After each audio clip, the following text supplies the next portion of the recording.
I've noticed we're losing subscribers. Not the YouTube kind, but the kind that swore they'd be in my life forever. Funny how that works. One day you're surrounded by people who claim to love you, and the next, you're watching them walk away like you were just another phase in their lives.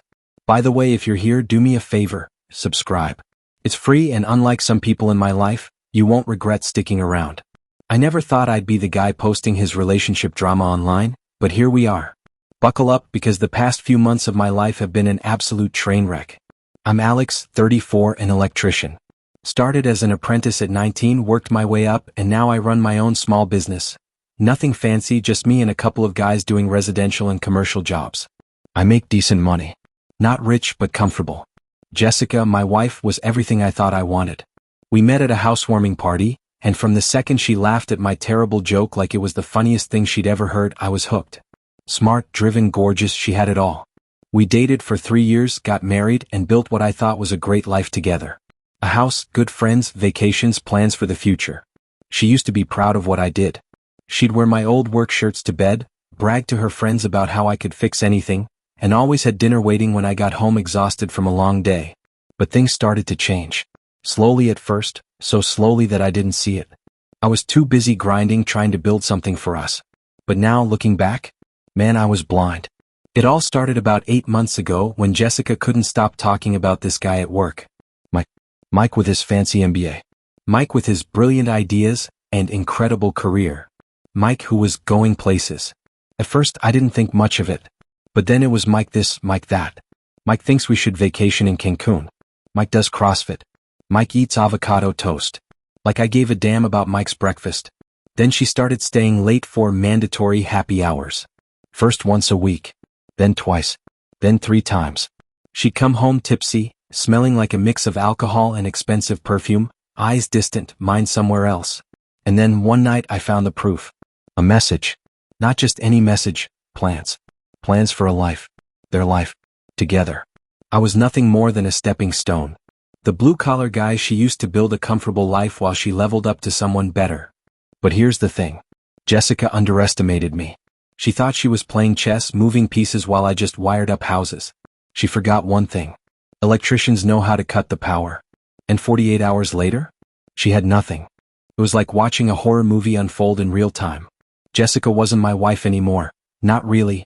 The woman I married, the one who used to wait up for me after long shifts, who wore my old work shirts to bed, who proudly introduced me as her sexy electrician husband.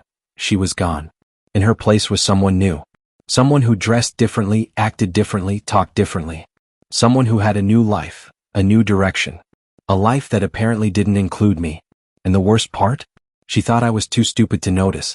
She thought I wouldn't see the way she turned her phone away from me.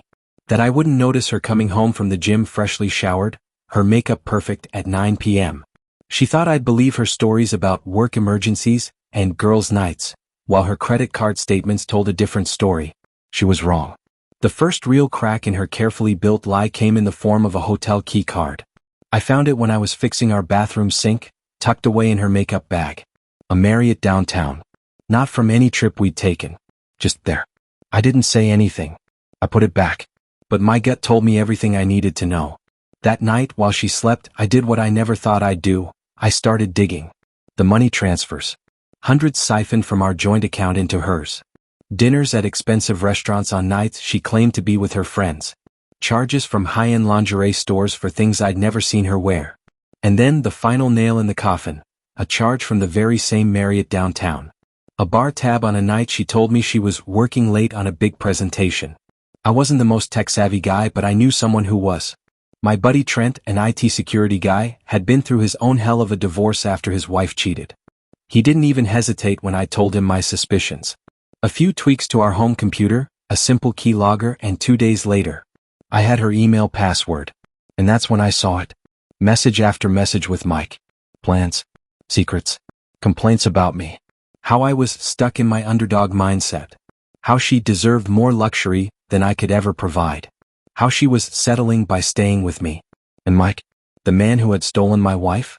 He was married. With a kid. And another on the way. I sat there staring at the screen, my hands shaking. Not from sadness, not from heartbreak, but from something colder. Sharper. Jessica thought she was playing chess. She forgot that I knew how to cut the power. And now, she was about to find out exactly what that meant. Jessica thought she had everything figured out.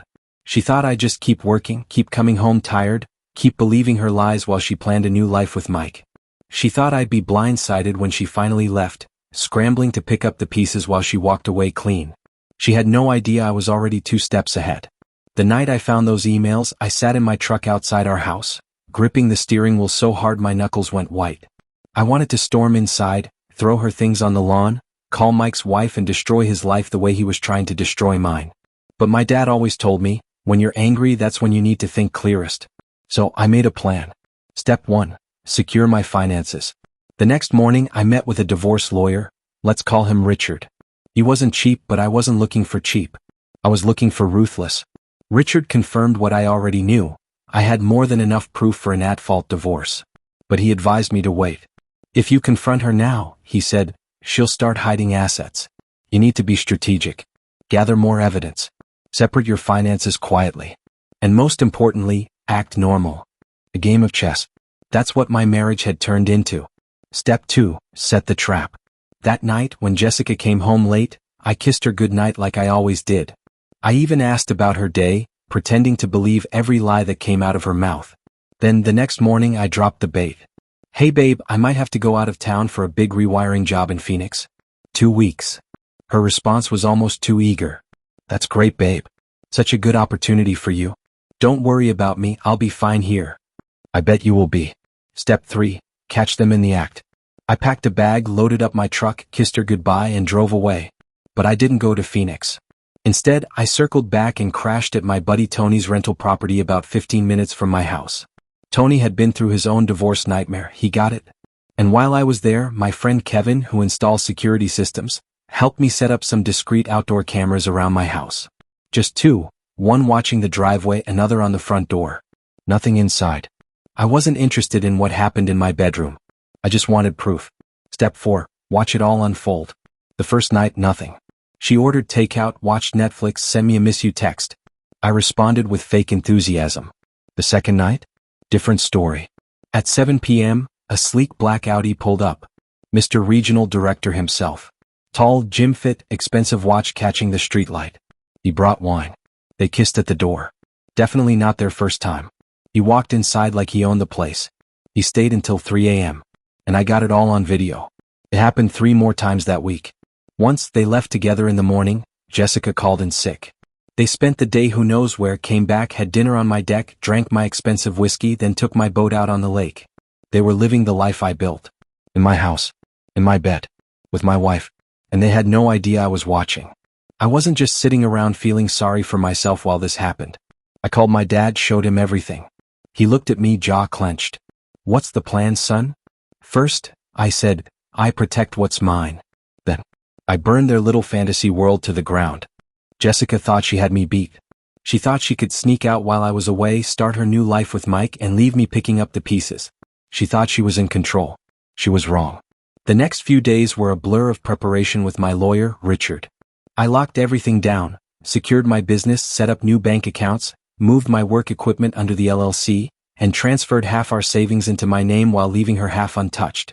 All above board, all documented. But I wasn't done yet. Before I confronted Jessica, I made sure Mike's pregnant wife had all the evidence. She deserved the truth before making life-altering decisions, just like I wish someone had done for me. With that final piece in place, I drove home a day early from my Phoenix job, expecting a big confrontation. But Jessica had one last surprise for me. I pulled into the driveway and noticed something off immediately. Her car was gone. Weird. The security cam showed it there just 3 hours earlier. Inside the house felt wrong. Quiet. Empty. Then I walked into the bedroom. Her side of the closet? Cleared out. Dresser drawers? Empty. Bathroom counter? Completely wiped clean. On my pillow, a neatly folded note. Alex, I can't do this anymore. I've moved on with someone who matches my ambitions and can give me the life I deserve. My lawyer will contact you about the divorce. Don't try to find me. Jessica. That was it. 6 years together. 4 years of marriage. Reduced to 8 lines on a piece of paper. I sat on the bed reading the note over and over. I didn't feel anger. Not even heartbreak. Just this strange emptiness, like staring at the ruins of something I'd already lost months ago. Then I opened my laptop. Security footage from earlier that day showed Jessica and Mike loading suitcases into his Audi. She was laughing while he struggled with a heavy bag, both of them looking like kids sneaking out past curfew. Good. Let them enjoy their little honeymoon phase. It wouldn't last. The next few hours were all business. I changed every password she might know. Locked down my bank accounts, credit cards, utilities. Changed the locks. Then, while checking our accounts, I noticed something interesting. She had emptied her personal checking account but hadn't touched our joint savings. Did she forget? Or was she planning to come back for it later? Then it hit me, the safe in my home office. I opened it and sure enough, she had left behind every important document. Birth certificate, passport, social security card. Everything she needed to function as an adult. In her rush to leave, she'd forgotten the basics. Stupid. I picked up my phone to text her but stopped. Richard's voice echoed in my head. Don't engage. Let her make the first mistakes. So I waited. At 3 a.m. my phone started blowing up. Just realized I left some important things. Can we arrange a time for me to pick them up? Alex, please respond. This is childish. They're my documents. I need my passport for a new job opportunity. I shut off my phone and went back to sleep. Let her sit with her poor planning for a while. The next day I went to work like nothing had happened. Wired a new construction site. Made small talk with my crew. Nobody knew my life had just imploded and I wasn't in the mood to share. At lunch I checked my phone, 27 missed calls. Voicemails ranging from sugary sweet to threatening legal action. Mike had even called twice, trying to sound all authoritative about personal property law. I texted Jessica exactly once. All communication through lawyers from now on. Then I blocked them both and finished my sandwich. 48 hours after Jessica's great escape, I was reorganizing my garage when I heard someone pounding on the front door. I checked the security cam. There she was, mascara smeared, hair a mess, wearing yesterday's clothes. I took my sweet time answering. You changed the locks? First words out of her mouth, all indignant, like I had done something wrong. Yep. I need my things, Alex. My documents. I can't do anything without them. I leaned against the doorframe. Should have thought about that before you cleared out while I was working. Her face did this thing, half fake sadness, half trying to look attractive while looking sad. They used to work on me. Not anymore. Can I please come in and get my passport? I have a job interview tomorrow. Nope. All items will be exchanged through lawyers. I've already contacted mine. Then she switched tactics. Started crying. Please. I made a mistake. Mike isn't, things aren't what I thought. Not my problem. You can't legally keep my documents, she shrieked. Actually, I can. They'll be returned through appropriate legal channels. She tried to push past me. I blocked her. Jessica, you made your choice. You left. This isn't your home anymore. It's my house too. My name is on the mortgage. Check again. Mortgage is in my name only. Bought with my pre-marriage savings. And since you abandoned the residence without notice, you've complicated your claim considerably. Her face dropped. She felt the shift. Then, in a quieter voice, where am I supposed to go? I shrugged. Mike's place. Her expression twisted. His wife found out somehow and showed up at his apartment screaming. Had all these emails and videos. She glared at me. Did you have something to do with that? I just shrugged again. Sounds like karma to me. I have nowhere to go, Alex, she whispered. Let me stay here until I figure things out. Just for a few days. I'll sleep on the couch. No. You're being cruel? Cruel? Like leaving someone with a note after 4 years of marriage? Or screwing your boss in our bed while I was busting my ass providing for us? Or planning to drain our accounts once his bonus came through? Her eyes went wide. How did you? I know everything, Jessica. Every email. Every plan. Every complaint about my lack of ambition. She crumpled onto the porch steps, sobbing. Not for me. For herself. For her perfect escape plan falling apart. I almost felt bad. Almost. I'll have Richard contact your lawyer about the document exchange. You should go now. I shut the door. Through the security cam, I watched her sit there, crying for another 20 minutes before finally calling her sister to pick her up. That night, my phone lit up with a text from an unknown number. This isn't over. You had no right to ruin everything. I forwarded it to Richard with one comment. More evidence for the file. It's been 3 weeks. The document exchange finally happened at Richard's office. Jessica showed up looking rough, dark circles under her eyes, wearing clothes I recognized from 2 seasons ago. Guess the fancy shopping sprees were over. She tried to corner me before the meeting. We need to talk privately, Alex. Nothing to say that can't be said in front of the lawyers. Richard was a beast.